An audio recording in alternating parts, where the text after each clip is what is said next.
If you've noticed a dip in your milk supply, or if you're going back to work and you want to prevent one, today we're going to cover all of the tips to boost your supply that you probably haven't heard before.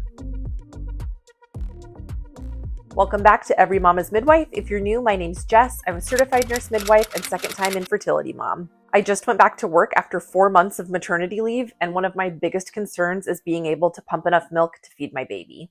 As I mentioned in my first video about increasing your milk supply, I'll link it here in case you missed it.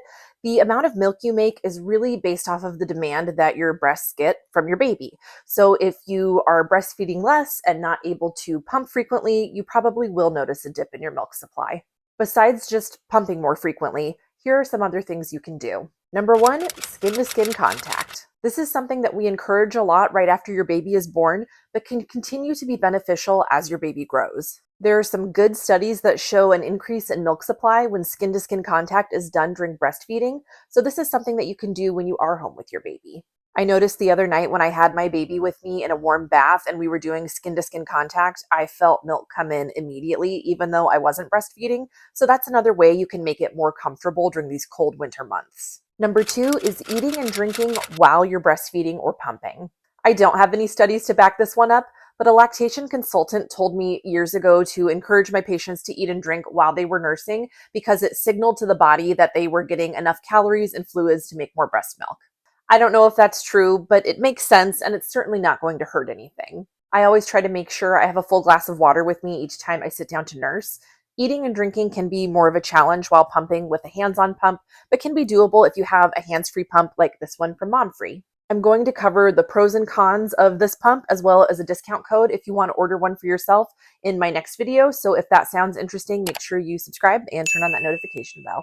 Tip number 3 is to use a Haka. A lot of people, especially lactation consultants, have some very strong opinions about Hakas, but I built my entire freezer stash just by catching letdown milk with my Haka. To use it, you just flip the flange, squeeze the collection container, apply it to your nipple, flip it, let go, and you can collect a significant amount of milk while your baby nurses on the other side.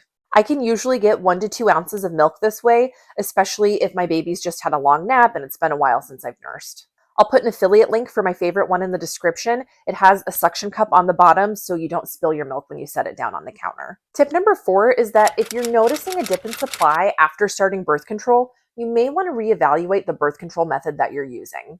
Our bodies are in a low estrogen state while we're lactating, so sometimes adding a birth control method with estrogen in it, like most pills, the NuvaRing, or the patch, can trigger a decrease in milk supply. If you have concerns about this, please touch base with your healthcare provider. Tip number 5 is that if you've had your placenta encapsulated and you're struggling with your milk supply, you may want to stop taking the placenta pills and see how your supply changes. Personally, I'm not a huge fan of placenta encapsulation. Research shows it really doesn't make a difference in postpartum depression rates, which is why most women will choose to consume their placenta. In theory, you're adding back hormones that you lost right after birth to help prevent changes in mood. But if you think about it, if it's enough hormones to impact your mood, it would also be enough hormones to impact your milk supply. Again, I don't have any research to support this one. I don't know that any research has been done on placenta encapsulation and milk supply. I've just had several lactation consultants tell me over the years that they tend to see women who are consuming their placenta struggle with milk supply. Please give this video a thumbs up if you found it helpful. Thank you so much for watching.